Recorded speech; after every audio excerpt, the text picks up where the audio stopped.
Bismillahirrahmanirrahim. Assalamualaikum warahmatullahi wabarakatuh. Alhamdulillah wassalatu wassalamu ala Rasulillah sayyidina Muhammadin ibni Abdillah wa ala alihi wa sahbihi wa mawalah, amma ba'd. Mari kita mulai ta'lim kita, ta'allum kita di majelis ini. Mudah-mudahan majelis ini takdir menjadi majelis ilmu yang nafi'an mubarakan fid dini wad dunya wal akhirah. Ala hadhihi niyyah wa ala kulli niyatin salihah wa ala ma nawaina wa ala ma nawahu as-salafus salih. Thumma ila hadratin nabiyil mustafa Muhammadin sallallahu alaihi wasallam wa ila hadrati ikhwanihi minal anbiya wal mursalin was sahabati wat tabi'in wal ulama'il 'amilin wal musannifin wa a'immatil mujtahidin wal qurra wal mufassirin wa ila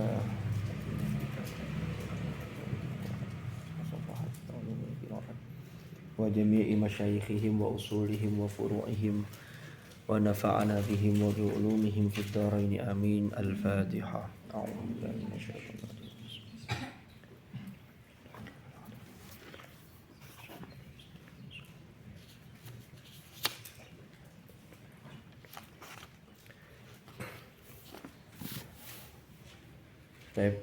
Mohon maaf baru bisa mulai.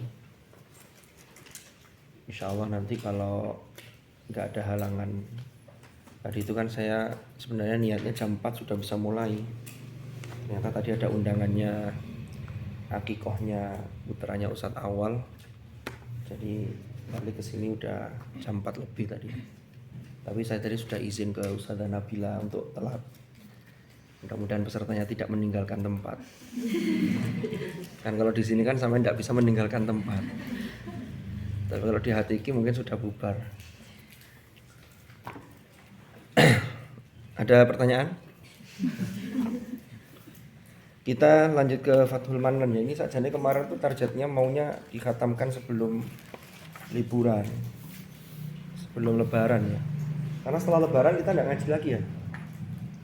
Enggak kan? April, Mei, Juni sudah ujian. Bismillahirrahmanirrahim. Qala al-muallif rahimahullahu ta'ala wa nafa'ana bihi wa bi'ulumihi fid dharain amin. Ini masih membahas tentang ikramu ahlil Qur'an min ta'zimillahi ta'ala wa ijlalihi. Jadi memuliakan ahlul Qur'an itu termasuk di antara penghormatan kepada Allah dan mengagungkan Allah. Mudah-mudahan kita termasuk ahlul Quran yang kategorinya tidak hanya muktasid tapi berproses untuk menjadi sabiqum bil khairat.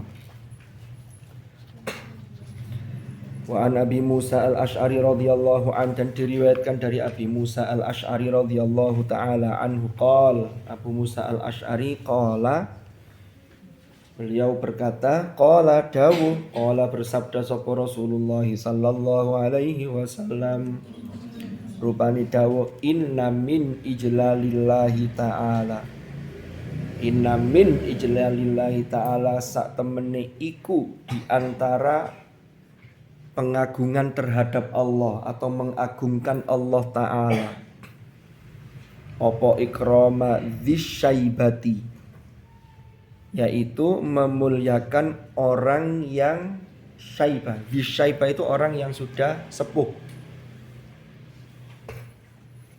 Jadi orang tua itu, walaupun umpama sampean ketemu orang tua, kok ngaji ini pinteran sampean, tetap sampean wajib memuliakan. Nggak boleh kemudian ngaji ini anak-anak kok wong tua oleh tua tok. Ndak.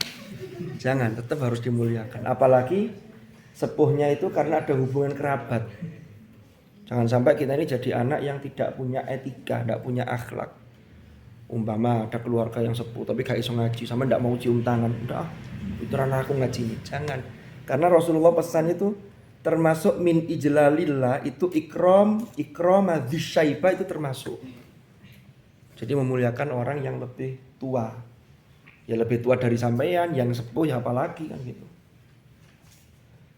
Makanya dulu sangat masyhur sekali ya. Saya tidak tahu dulu dapat cerita dari kitab apa itu ya. Syekh Abdul Qadir Al-Jilani radhiyallahu an. Itu beliau itu ketika bertemu dengan anak kecil itu beliau menaruh hormat, tidak semena-mena. Ketika ditanya oleh muridnya, "Ya Syekh, panjenengan nang anak arek cilik kok hormati kados ngoten?" Apa kata beliau?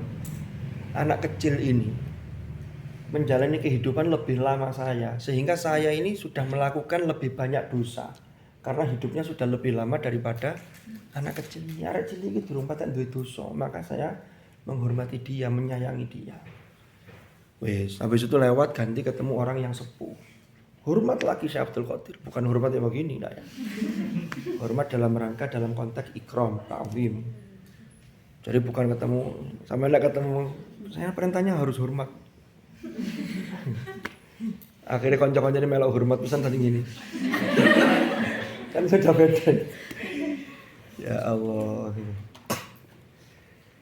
Jadi Syekh Abdul Qadir kemudian ketemu dengan orang yang sepuh. Ditanya lagi sama muridnya, "Loh Syekh, jenengan ini kan tadi ke anak kecil hormat, lah sekarang kok yang orang tua hormat? Padahal kan maksiatnya bisa jadi banyakan dia karena dia lebih lama umurnya." Apa kata Syekh Abdul Qadir? Kalau beliau usianya lebih tua, berarti dia ini ibadahnya lebih banyak. Karena otomatis sholatnya orang yang usia, katakanlah baliknya sama-sama usia berapa? Adin usia berapa baliknya? Sudah lupa ya? Sudah lupa. Nggak dicatat dulu. Enggak ya. Kalau yang mbak-mbak biasanya ingat saya kelas 1 MTS. Saya kelas 3, saya agak terlambat. Teman-teman saya SD sudah banyak yang sudah balik gitu. Nggak telat itu biasanya diwiling-wiling. Artinya saya kelas 3 sanawiyah itu kan sudah terlambat. Sudah lama gitu loh maksudnya. Tapi ya enggak apa-apa. Cerita apa gimana? Lah terus kata Syekh Abdul Qadir jalannya begini, lala uang itu umurnya akeh, apalagi dihitung setelah dia mukallaf.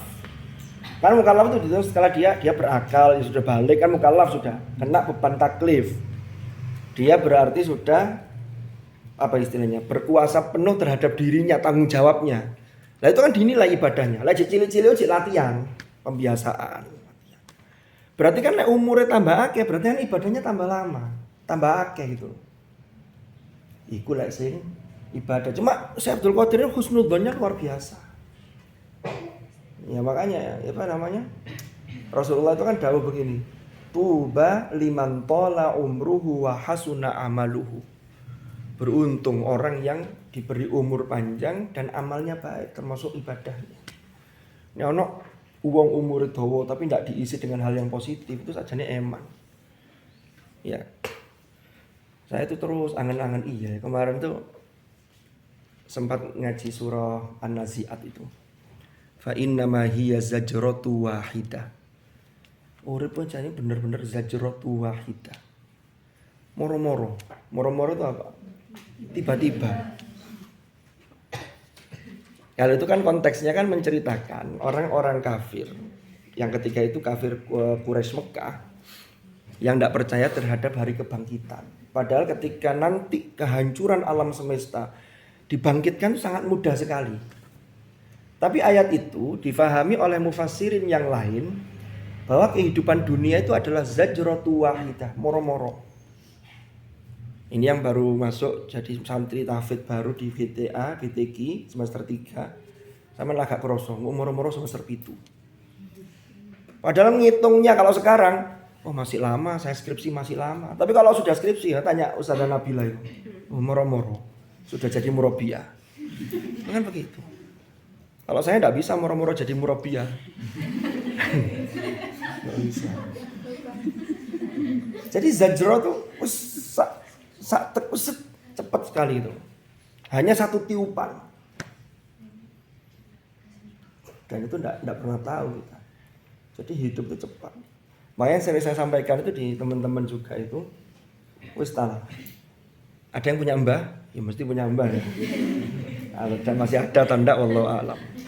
Karena kalau enggak punya mbah berarti kita ini la aslalahu. Enggak ada asalnya, enggak mungkin. Kalau enggak terlacak iya, tapi kalau sumbernya itu pasti ada nanti. Ini ujungnya dari mana ini? Tinggal nanti sampean bisa ngelacak sampai tingkatan nasab keberapa. Itu mbah-mbah kita, mama punya mbah usia 90 tahun. Sampeyan takoki, "Mbah, jenengan usia 90 lu rasane urip ten donya wis suwi napa cek kae cek tas?" Jawaban lak cek tas. Makanya sampeyan lak diceritani kan sampeyan ajak jalan-jalan, lihat bangunan, biyen kene iki sawah kabeh. Lho ngono kadang ceritane. Kok moro dadi bangunan. Itu memorinya baru kemarin. Cepat sekali. Tidak ada orang di dunia yang kemudian umur 90 lalu tidak pikun masih ini lalu kemudian aku urip di dunia wis suwe wisan. Rasane kok suwe gak mati-mati. Bahkan meninggal pun juga begitu, sajratu wahidah. Ya kalau orang baik, ya kan lalu wafatnya sangat mudah, cepat, nggak ngerepoti yang hidup, ini luar biasa. Itu termasuk salah satu tanda-tanda husnul khotimah. Seperti almarhum al-maghfur Romo Kiai Hamzawi kemarin itu. Pagi itu saya salim beliau mau kantor HTQ mau rapat WT itu. Beliau tanya-tanya, "Kata yang wisuda nggih, kata." Itu jam 8 kurang 10 menit. Setelah itu beliau kan terus tindak rapat ke MUI. Jalan sendiri ke klinik, tiba-tiba. Jadi itu cepat sekali. Itu zajratu wahidah. Awake dhewe saiki guyon-guyon. Moro-moro sampean disi, ya aku ngari sampean disi. Hati sing guyune paling banter ya. Dan kematian itu luar biasa. Dulu mungkin saya sudah pernah cerita ya. Saya pas ngaji ke Gus Baha itu diceritain di Ihya itu. Itu ada di Ihya juz berapa itu lupa saya. Hataman Ihya itu kan sudah saya ceritain ya waktu di sana mungkin. Karena hataman Ihya itu Januari tanggal 7 waktu itu. Yang baru-baru mungkin yang belum tahu. Jadi ada kisah di Ihya itu. Malaikat Israel itu nyamar jadi orang biasa. Ketemu Nabi Sulaiman. Nabi Sulaiman lagi jagongan sama seseorang. Seseorangnya tanya, Nabi Sulaiman, sinten yang rawuh? Iki Israel iki. Wah, wedi wong iki. Waduh, cocok aku jadwalku iki. Seneng wedhek wis. Akhirnya bisiki Nabi Sulaiman, tolong Nabi Sulaiman. Saya dipinjemi mukjizate jenengan. Kirim saya sejauh-jauhnya agar saya tidak didekati oleh Israel. Akhirnya oleh Nabi Sulaiman dipinjemi angin. Akhirnya orangnya dikirim ke India. Pakai angin yang diutus Nabi Sulaiman. Loh iya ini. Iya kan? Kan Nabi Sulaiman itu bisa mengubah arah angin. Bisa disuruh kemana itu nurut itu anginnya. Akhirnya sampai di India. Akhirnya Israel ditanya oleh Sulaiman. Assalamualaikum. Tanya Israel. Waalaikumsalam. Wonten apa Israel? Ngeten Nabi Sulaiman, saya ini diutus sesuai dengan catatan ini. Saya harus mencabut nyawa orang namanya ini, datanya ini. Tapi dia meninggal di India. Tapi kok wong ndek kene? Saya bingung, saya mau tanya ke jenengan. Loh ya tepak, imam wonge njaluk lunga atuh nang India. Ternyata ajalnya di sana, catatannya begitu. Itu ada di Ihya. Ya itulah. Tiba-tiba. Makanya kalau kita tidak mengisi dengan hal-hal yang baik itu ya semoro-moro. Ikrama disyaiba. Kenapa dibaca ma? Karena menjadi isimnya inna min ijlalillahi ta'ala ikrama disyaiba. Jadi memuliakan orang yang bisa difahami orang yang sepuh, yang tua. Karena yang tua itu harapannya ya. Tambah tua ikut tambah dadi api. Sampeyan titeni, nek ana uang sudah sampai pada usia 40 tahun. Ya kan? Wa balagha arba'ina sanatan, kan yang dalam surah Al-Ahqaf itu. Nek 40 tahun, orang itu masih punya kebiasaan yang tidak baik dan itu dia bangga dengan kebiasaan buruknya. Wangel dirubah. Tapi kalau masih di bawah 40 tahun, asalkan ada kemauan, ya betul-betul ingin berubah menjadi baik, itu insya Allah masih ada banyak harapan. Ada yang sudah 40 tahun? Kan berapa? Oh, bunyinya yang paling dingin sinitan lah. Sinitan rupanya sakit siji. Ada sinitan. Aku turun ngapal arek gitu aku jenenge. Nanti mesti harus ada yang jadi maskot. Kalau dulu kan ada ya, seperti Gus Rosi itu ada yang menang ya dulu ya. Nah, itu kan nanti. Oke, kita lanjutkan. Jangan khawatir. Jadi lewat 40 tahun, tapi lek durung 40 tahun itu masih terbuka peluang asalkan sampean betul-betul mau. Karena lek wong 40 tahun kok nggak menyadari. Wes salah. Umpama elek-elekan, uangnya diukur umur yang umum saja. Umatnya Rasulullah Muhammad 63. 40 nang swidak telu iku akan ngarepe pemburine, akan ngarepe. Lah 40 nang swidak telu karek piro? 50 karek 23. 40 nang 23 kan? Loh, 23 ini 40 tahun sudah dilewati 40 tahun. Lah terus enggak berpikir untuk jadi lebih baik. Ini kadang semuanya. Jadi gitu. Jadi harapannya usia semakin bertambah itu orang semakin bijaksana. Makanya syaibah itu makna asalnya itu orang yang punya kebijaksanaan karena dia bijaksana karena umurnya bertambah. Abdul Muttalib kakeknya Rasulullah itu nama aslinya Syaibah. Karena beliau itu orang yang bijaksana termasuk anggota Darun Nadwa. Darun Nadwa itu tempat pengambilan keputusan tertinggi di kalangan suku Quraisy. Itu banyak orang yang sepuh-sepuh yang bijak. Walaupun ada yang muda, termasuk Amr bin Hisham itu sejak muda karena dia luar biasa, sehingga diangkat menjadi anggota majelis Darun Nadwa. Jadi ikramati syaibah. Jadi kalau jenengan memuliakan orang yang sudah sepuh, apalagi yang sudah sepuh itu orang tua panjenengan, nanti kan lama-lama sepuh, sampean kan juga lama-lama tua. Saiki ketoke cek nom-nom iki. Kok suwe-suwe tua. Tapi jangan khawatir, semakin tua orang tambah manis. Kenapa? Karena orang tuh katanya yang manis itu kalau ada dekiknya sini. Katanya loh ya. Tapi nanti semakin tua dekiknya semakin banyak. Berarti tambah manis. Jangan khawatir. Itu dekik tidak hanya di sini, itu muncul di sini-sini. Jadi enggak usah khawatir, ya.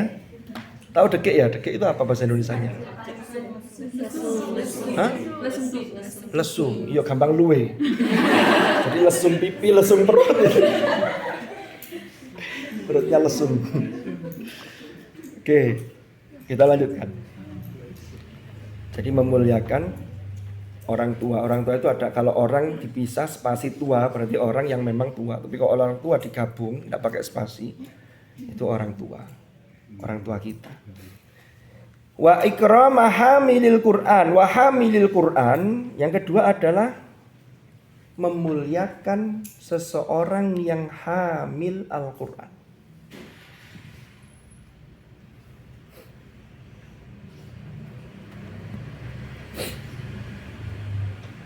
Rasulullah itu menggunakan istilah penghafal Quran itu dua, kadang pakai qurra, kadang pakai hamil yang kemudian jamaknya hamalatul Quran. Jadi zaman Rasulullah tidak pernah disebut hufad enggak. Karena hafid itu seiring berjalannya waktu itu untuk penghafal hadis. Sekian ribu, berapa ratus ribu hadis lebih ya, dan sanadnya. Jadi itu sesungguhnya memberi makna yang secara implisit bahwa memang Quran itu kita seperti orang yang hamil dan tidak ada melahirkannya. Hamil terus itu. Sekali kita menghafal, maka di situ kita selalu bawa. Itu menjadi satu tanggung jawab kita.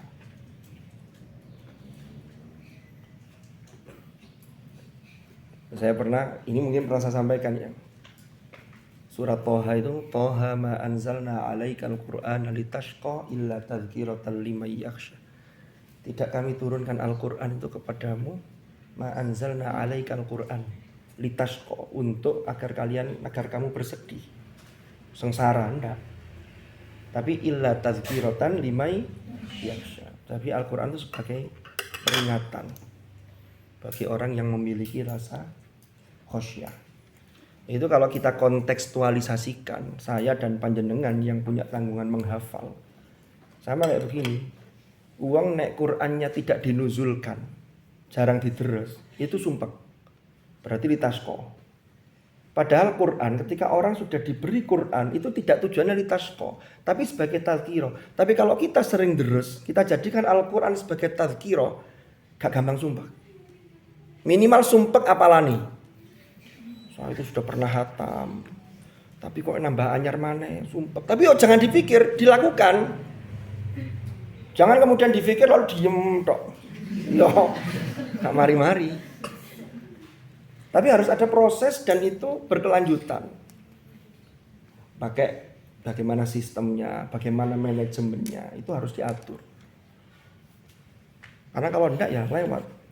Itu selamanya jadi litasko nanti naudzubillah. Ya.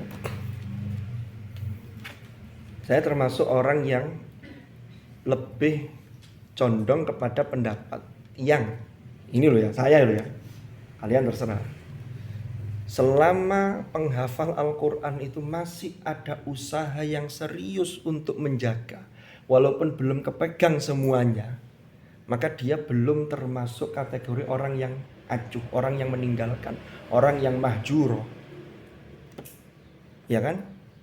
Yang Rasulullah kemudian mengadu pada Rasulullah, inna qaumi ittakhadhu hadzal Qur'an, juz 19 awal itu. Wa qala ar-rasulu ya rabbi inna qaumi ittakhadhu hadzal Qur'ana mahjura. Enggak sampai itu. Tapi asalkan ada usaha terus. Tapi nek wis ditinggal sebab wis gak ngurus naudzubillah. Ini yang nanti bisa kena ancaman itu. Jadi itu. Kita lanjutkan. Wa hamilil Qur'an. Jadi hamil. Nah, ini lanjutannya yang menarik ini. Hamilil Quran, lalu ada sifatnya ghairil ghali fihi. Nah ini hamilil Quran yang bagaimana, yang harus dimuliakan, yang kalau kita memuliakan orang yang hafal Quran ini adalah bagian dari mengagungkan terhadap Allah. Ghairil ghali fihi, yaitu orang yang tidak sok-sokan secara berlebihan. Wow. Awal Al-Quran, lalu dia itu kemana-mana tuh nun sewu itu lebih menyombongkan dirinya karena dia aku hafal Quran. Enggak. Penghafal Quran itu tidak perlu disembunyikan, tapi juga tidak perlu dituduh-tuduh sampai gaya-gayaan itu enggak. Wis biasa saja, itu bagian dari mega proyek ikatan antara kita dengan Allah. Inna nahnu nazzalna dzikra wa inna lahu lahafizun. Tapi ketika diminta oleh umat siap. Ya, siap. Wonge teko. Wah, wonge teko siap. Wonge teko. Siap. Kenapa? Ya karena dagangane pusat. Oh kan gitu. Jadi kalau umat minta, Ustaz, ya tolong imam tarawih pakai juz-juzan. Oh iya, semua juz-juzan. Juz 30 juga bagian dari juz dalam Al-Qur'an. Siap. Masyarakat diminta ngajar, siap. Karena itu kita berikan, kita bagi. Mengajarkan Al-Quran itu mengajarkan, pahalanya luar biasa. Kenapa? Karena Al-Quran itu adalah salah satu hal yang wajib yang dipelajari oleh setiap individu umat Islam. Fardu ain. Nggak bisa ditawar kalau Quran itu. Nggak bisa ditawar. Jadi nggak bisa ditawar. Sing pinter ngaji, adik saya saja, saya tak yang lainnya jalur nggak bisa. Ngaji itu wajib pribadi, kewajiban individu. Nah ini yang pertama disifati yang ghairil ghali fihi. Jadi yang tidak berlebihan untuk menghargai dirinya. Biasa. Contoh orang yang menghargai dirinya berlebihan, merasa hafal Quran, tiba-tiba diundang tetangganya, datang, tidak ada yang mempersilahkan, tersinggung. Besok saya mau datang lagi, kenapa? Orang tidak tahu siapa saya. Saya itu juara MHQ internasional umpama lu ya. Kenapa kok saya tidak dipersilakan? Saya sudah duduk di depan, di pojokan, gak ono sing ngreken. Wis gak usah ngurus ngono-ngono, wis biasa. Kalau orang yang al-ghali fihi itu yang dia merasa menilai dirinya tinggi sehingga ketika orang lain tidak tahu dia merasa tersinggung, merasa harga dirinya diinjak-injak, lu kan repot. Ada orang kayak begitu. Di sini tidak ada ya, biasa. Ini bagian dari kewajiban kita. Wanderers suka izin. Jadi wanderers itu, aduh mau diarani wong ini. Gak, wis ngaji ae. Orang nganggap apa ya terserah. Kan kita ini kadang kalau dalam di kelas umpamanya, kan enggak semua penghafal Quran. Sampai katen deres itu padahal persiapan salat dinteni ummah. Katen deres gak wani, gak enak. Wis gak usah ngono iku. Sudah ngaji ae gitu loh. Terserah orang mau bilang apa. Ini kewajiban saya, kewajiban kita dengan Allah. Ikatan antara kita dengan Allah. Saya kalau dipikir-pikir itu ya. Kita ini kan juga tidak akan bertambah apapun nilainya. Itu karena pujian orang. Kita juga nggak akan turun sejatuh-jatuhnya karena celaan dari orang lain. Asalkan yang kita lakukan benar. Tapi kalau yang sampai lakukan tidak benar ya kita harus terima. Kalau diingatkan kan gitu. Tapi urusan ngaji begitu. Jadi jangan menilai diri terlalu tinggi. Biasa saja. Lah lanjutannya ghairil ghali fihi wal jafi anhu. Jafi anhu itu jafi itu gak ngereken. Anhu terhadap Al-Qur'an. Jadi ada orang wis maunya nyamar. Menghafal Quran tapi maunya nyamar. Wes rambutnya dituawakno, terus gak tahu, nyamar kebablasan nih. Lo ada lo kadang-kadang begitu, maunya gak nampak-nampakkan. Saya dengan mengikuti kata-kata Ibnu Athaillah As-Sakandari yang katanya harus di ardil kumul, harus membenamkan diri, tidak boleh ditampakkan. Gak ngono maksudnya, Cak. Lalu kemudian kita ini terbenam pada pergaulan yang tidak sehat ini keliru. Justru kita malah berdosa, kan begitu. Tapi ngono kok ono yang ngambil jalan begitu itu ada. Nggak, saya mau menampak-nampakkan. Ini biasa ya. Nampak orang lain juga tahu. Allah yang memberitahu yang lain.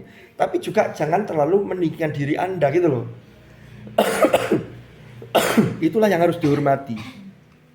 Nah, ono hamilul Quran sing al-ghali fihi, apalagi al-jafi anhu, karena ini disifati begini, berarti tidak harus memuliakannya. Memuliakannya tidak termasuk min ijlalillah. Karena ini lanjutannya hadisnya kan gitu. Wa hamilil Quran ghairil ghali fihi wal jafi anhu. Itu gandengannya mensifati hamilil Quran tadi. Ya. Bisa dipahami? Yang ketiga wa ikramadzis sultanil muqsid, dan memuliakan orang yang memiliki kekuasaan atau penguasa yang adil.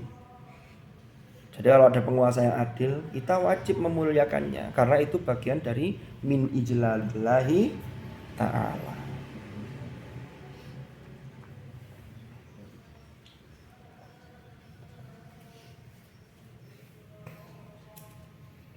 Wis tala. Hamilul Quran itu tetap hebat-hebatnya mesti ada di atasnya lagi, mesti ada yang lebih. Ono wong sing lancar. Tapi lo wancar lek ngaji cepet, ngaji elon rodok nyantol-nyantol. Lho ngene kok ono. Ono sing lo wancar lafate tok tapi kandungan maknanya gak paham. Ono sing lancare biasa-biasa tapi paham sak maknane. Lho itu kan saling melengkapi. Makanya ndak untuk sombong-sombongan. Kalau yang ideal sih lafadznya betul-betul mungkin. Paham isi kandungannya, amalannya luar biasa. Ini yang betul-betul luar biasa. Itu saja. Saya yakin orang kalau sudah masuk pada kategori tidak hanya lafdzon tapi fahman juga, lafdzon wa maknan wa amalan, itu tidak akan masuk pada al-ghali fihi. Dia tidak akan sombong, itu tidak akan. Karena dia sudah paham betul. Karena ketika itu maka khosyahnya muncul. Biasanya sombong-sombongan itu baru lafati. Kadang-kadang loh ya. Juara apa gitu. Enggak disebut itu bisa marah besar. Umpama lo ya, bukan di sini tapi tempat lain. Jadi ini macam-macamnya penghafal Quran. Tapi semuanya ya tetap berproses untuk menjadi sabiqum bil khairat biiznillah. Wa akhrajal firdausu an Abi Umamah radhiyallahu anhu anin Nabi alaihi salatu wassalamu qala. Rasulullah bersabda,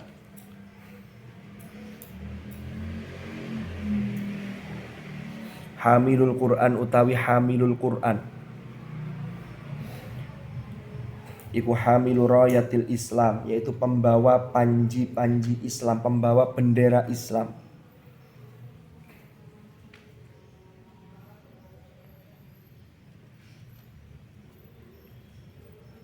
Jadi lafadznya dihafal itu sudah luar biasa. Tapi jangan hanya puas, jangan berhenti hanya lafadznya, fahami isi kandungannya. Di sini Rasulullah menyatakan bahwa penghafal Quran itu adalah yang membawa panji Islam, membawa bendera Islam. Kalau dulu zaman peperangan, simbol tegaknya bendera itu adalah simbol bahwa pasukan itu masih belum kalah. Tapi kalau bendera itu sudah terjatuh, pembawa bendera itu terjatuh, ya panji-panjinya itu jatuh, maka kalah. Berarti sampai ini punya tanggung jawab yang besar. Makanya sampai harus bisa menjelaskan Islam itu tidak parsial, karena hafal Qur'annya kan semuanya. Ya, kalau yang baru 5 juz, 10 juz dan seterusnya, ini kan masih proses. Jadi jangan lalu kemudian yang 10 juz berhenti hanya dalilnya 1 sampai 10. Nggak bisa, karena Quran itu bisa jadi ditafsirkan dari ayat yang lain. Siapa tahu nanti penjelasan yang di juz 1 sampai 10 ada dijelaskan di juz 26. Kita tidak bisa mengatakan, oh ini ayatnya, padahal penjelasannya ada di juz yang lain, kan begitu. Jadi kalau sampai selesai lalu di susunan Al-Quran itu sesuatu yang indah. Dari susunan ceritanya, itu ada sampai muncullah buku-buku yang terkait dengan bagaimana Al-Quran itu indahnya Al-Quran berkisah. Di antaranya tulisan Sayyid Qutb, lalu Fahmi Hijazi itu nulis tentang itu. Ya. Hamilul Quran hamilur rayatil Islam. Faman akramahu. Faman maka utawi barang siapa iku akrama memuliakan sapa man hu ing hamilal Quran. Hu ing hamilul Quran. Nek ana uang yang memuliakan hamilul Quran, faqad akrama, maka teman-teman telah memuliakan sapa man Allah ing Allah.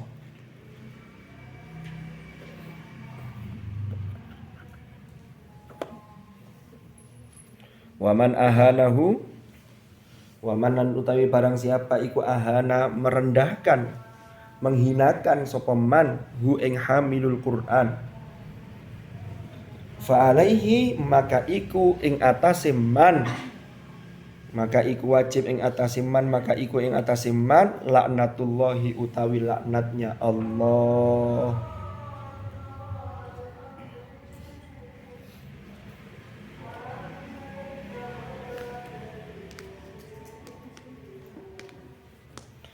Sampai di sini santri tahfidz BTQ GTA. Kalau musyrif-musyrifah yang di sini semuanya tahu bahwa sampai itu anak BTQ GTA. Tapi kalau sampai keluar, mungkin banyak yang tidak tahu. Nah kalau orang tidak tahu itu kan kadang-kadang menyikapi sampean itu ya biasa-biasa saja. Maka sampean jangan tersinggung. Gak ruh aku santri tahfidz terus biasa.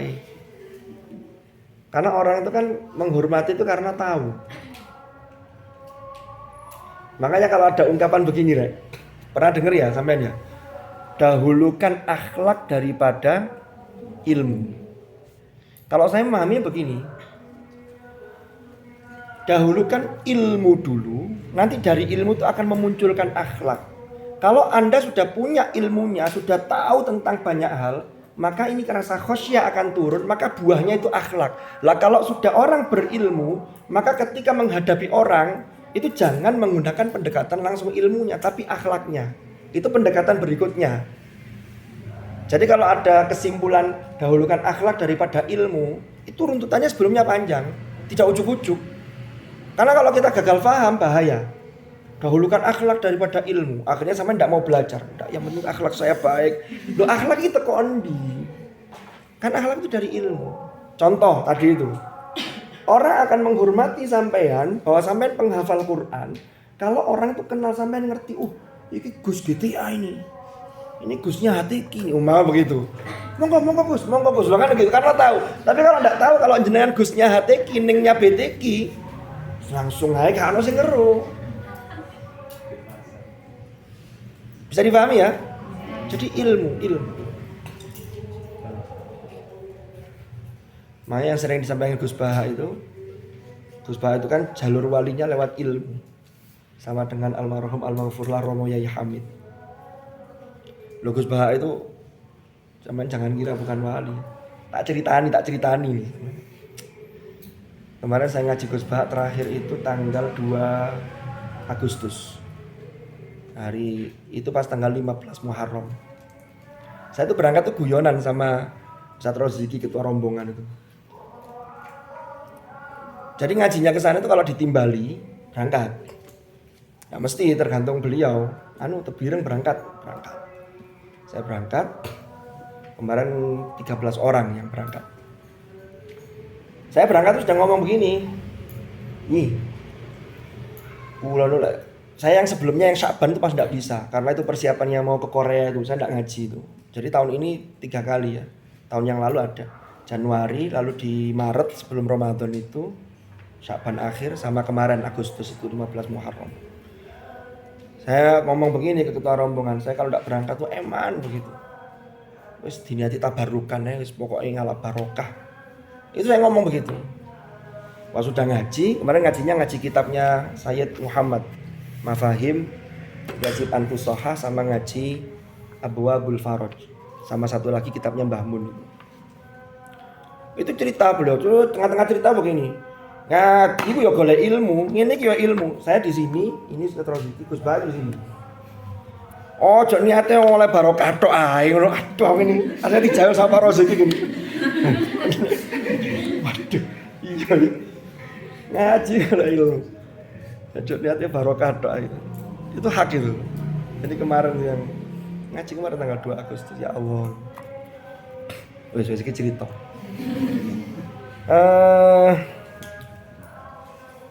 Sudah ada pertanyaan? Monggo yang mau nanya.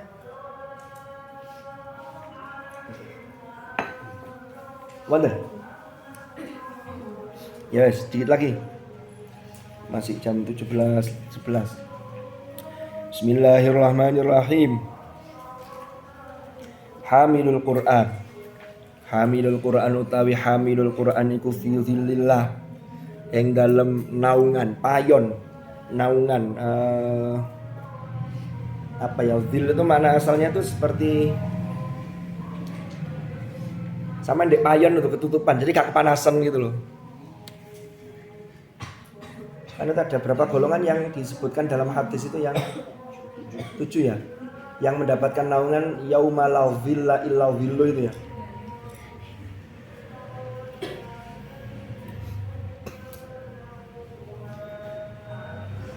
Wa fi Musnad Al-Firdaus, di dalam Musnad Al-Firdaus an Ali radhiyallahu anhu marfu'an, dari sahabat Ali radhiyallahu anhu, hadis marfu', inna hamalatal Qur'ani, sesungguhnya para penghafal Al-Qur'an iku fi dzillillah, ing dalam naungane Allah, yauma la dzilla illa dzillu, yauma la dzilla, ing dalam dina ora ana payon, ora ana naungan iku maujud illa dzillu, kecuali naungan Allah. Ma'a anbiya'ihi wa asfiyaihi, bersama para nabi-nabinya Allah dan para kekasih-kekasihnya Allah.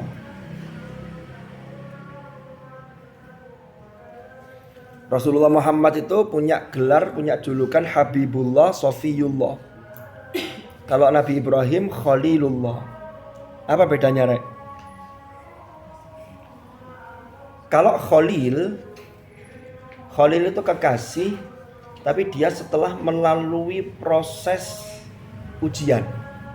Wa idzi batala Ibrahim rabbuhu bikalimatin fa'atammahun. Maka Ibrahim itu inni jailuka fil ard apa? Qala min dzurriyyati juz 1 itu loh. Apa ayatnya? Apa, Din? Itu. Enaknya di BTG begini, bulat-bulat langsung ono sing nyaut. Wis tutungno dhewe, kalau ono dhewe ngerti wis. Jadi itu Khalilur Rahman, Khalilullah. Tapi kalau Habib itu kekasih yang memang Allah itu sudah memberi sebelum Rasulullah itu melakukan apa-apa. Jadi Allah itu kan tahu ya. Maka Allah itu sangat mencintai. Maka Rasulullah itu Muhammad itu Habibullah, Safiyullah. Itu dari sofa itu kejernihan, murni, sehingga Safiyullah itu kekasih yang itu betul-betul murni. Sofi. Jangan dipraktekkan untuk gombal mas-masnya ya. anta sofiyati wa anta habibati. Wah, hati-hati. Nanti yang mbak-mbaknya gampang kelepek-lepek. Kok di sini. Yang diginikan mushafnya dulu aja. Jadi kalau ketemu mas-masnya umpama, apa tadi ketemu dia? Mushafnya, dia itu maksudnya dia itu alhamdulillah ayatnya sudah ketemu gitu loh. Jangan dianya yang lain dulu. Lanjut. Jadi ini penghargaannya para hamalatul Quran itu nanti di padang mahsyar, ya.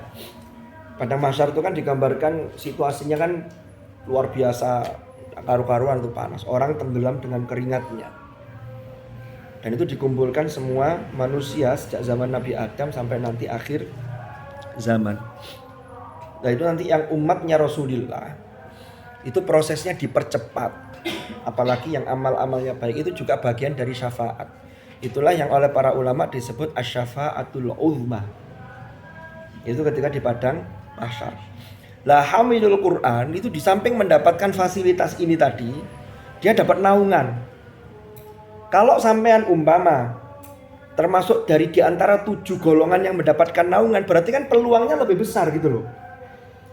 Seorang pemuda yang menghabiskan waktunya itu bukan untuk bersenang-senang, tapi waktunya itu untuk hatinya terikat dengan masjid, lalu betul-betul menjalankan kehidupannya itu hayatul fata wallahi bil ilmi wat tuqa. Jadi Imam Syafi'i itu sampai berpesan 2 hal itu karena yang sering lepas dari para pemuda itu 2 hal ini. Upgrade keilmuan dan ketakwaan. Ada yang hanya keilmuannya tok di-upgrade tapi ketakwaannya tidak diasah, ya lepas. Akhirnya pikiran tok, rasional tok yang digarap. Padahal kan nutrisi yang kita butuhkan kan berbagai macam. Kita butuh penalaran, menganalisis. Ini lewat perkuliahan. Tapi kan kita punya yang namanya aspek yang lain. Aspek hati, tempatnya iman, ketakwaan kan harus di-upgrade kan begitu. Makanya mestilah sampai ini paling berpeluang untuk menjadi ulul albab. Ini bolak-balik tak sampai sejak dulu ini. Kalau kalian mau. Jadi yang paling berpeluang menjadi insan ulul albab itu GTA dan BTI. Dengan tidak menafikan yang lain maksudnya. Tapi kalau kalian nyantai al-ghali fihi wal jafi anhu tadi, naudzubillah. Ya apa? Kan begitu. Sedikit lagi, 1 baris lagi. Wa akhraja at-Tabarani, dan Imam at-Tabarani mengeluarkan hadis dari Anil Husain bin Ali, dari Imam Al-Husain bin Ali radhiyallahu anhu anin Nabi sallallahu alaihi wasallam qol. Kata beliau apa? Kata Rasulullah, hamalatul Quran utawi para penghafal Al-Quran iku urafa'u ahlil jannati yaumal qiyamah. Iku urafa'u ahlil jannah. Urafa para cendekiawannya penduduk surga. Orang masuk surga itu kan jalurnya macam-macam.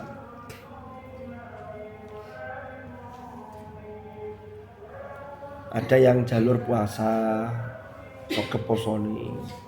Ada yang jalur sholat. Sholat yang maksud saya sholat wajibnya iya, tapi ditambahi sholat sunnahnya mempeng. Ada yang sholatnya iya, puasa iya. Tapi lek iso nggawabungno kabeh iku rada jarang. Lah jalur Quran sampean deres Quran. Karena hamalatul Quran itu mesti biyen uripe mesti deres. Nah hamalatul Quran gak deres, ini berarti dipertanyakan. Ya bojo siji dibalen-baleni urusan liya ya. Dan tapi tetap berusaha. Ojo siji tok dipaleni ya. Kamu ngimami ya? Iya, saya pertama aja Ustaz. Tiba aja siji kok siape. Dikira tok dhuwur-dhuwur wis pamitan. Tapi di BTK ndak, karena di sini wajib kan, dijadwal kan. Mesti persiapan kan. Jangan nanti kalau suruh imami, enggak saya bagian doa aja. Kalau ono pilihane. Yang imami gandeng dungone. Tapi lain dongo durung mesti gandeng imam ini. Jadi ini cendekiawannya. Jadi karena ya itu ahlu dzikr ahlul Quran ini karena derese api, tidak hanya deres ya, tapi juga perintahnya Quran kan afala yatadabbarunal Quran. Wa hadza kitabun anzalnahu mubarak liyadabbaru ayati. Jadi harapannya itu mari anak tadabbur ya, apa gak cendeki awan jenenge. Kan begitu. Jadi penduduk surga. Kapan itu? Yaumal qiyamah. Jadi kalau ada penjelasan tentang yaumal qiyamah itu maksudnya nanti kalau di akhirat. Karena alam akhirat itu dimulai ketika kalau orang yang sudah mati itu berpindah ke alam barzakh, wa min waraihim barzakhun ila yaumi yub'atsun. Tapi kalau yang menangi nanti hari akhir, mulai masuk ke alam akhirat itu pintunya ya hari kiamat itu. Wa nufikha fis sur dzalika yaumul wa'id. Ya kan? Terus di surat apa itu? An-Nazi'at itu yauma tarjufur rajifah tatba'uhar radifah kan begitu. Jadi hamalatul Quran urafa'u ahlil jannah yaumal qiyamah. Apalagi ahlul Qurannya, hamalatul Qurannya itu alumni UIN Maulana Malik Ibrahim. Jadi betul-betul diharapkan menjadi ulama yang intelek dan intelektual yang ulama serta profesional. Profesional itu harus difahami profesional dalam keilmuan kita, dalam keahlian kita. Jangan difahami profesional yang urusan tentang duniawi, beda lagi. Urusan duniawi begini, saya mau ngajar ini, tapi gaji saya sekian. Nah ini profesional dalam hal urusan administrasi duniawi, beda. Ada pertanyaan?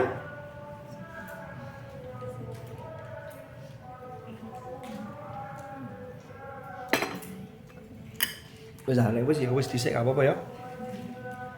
Mohon maaf kalau ada yang puasa, saya buka puasa duluan. Aku mau saja ya kate poso rek. Cuma ada undangan saat awal, alhamdulillah ada undangan. Enggak. Biar. Akhirnya lo kan ndak enak masa undangan akikah disuguhi kepala kambing nih. Waduh. Luar biasa. Kambingnya diapa-apakan diem aja, ada cewek-cewek tadi. Kita tak makan aja kupingnya tadi. Allahu a'lam bishawab. Kita akhiri urusan perkambingan ini loh. Wes, muka-muka manfaat, muka-muka barokah. Al-Fatihah.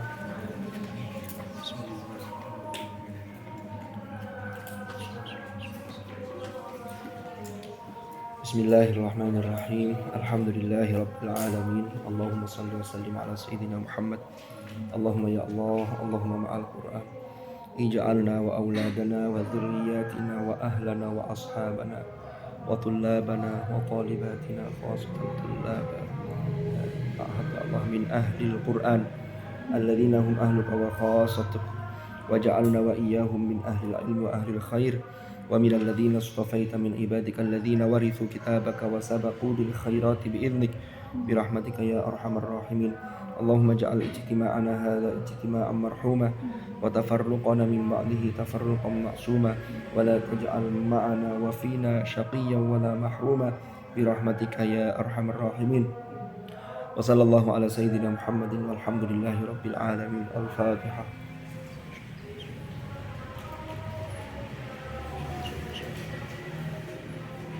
Bismillahirrahmanirrahim. Subhanakallahumma bihamdik asyhadu an la ilaha illa anta astaghfiruka wa atubu ilaik. Sallallahu ala sayyidina Muhammad walhamdulillahi rabbil alamin. Hadanallahu wa iyyakum ajma'in.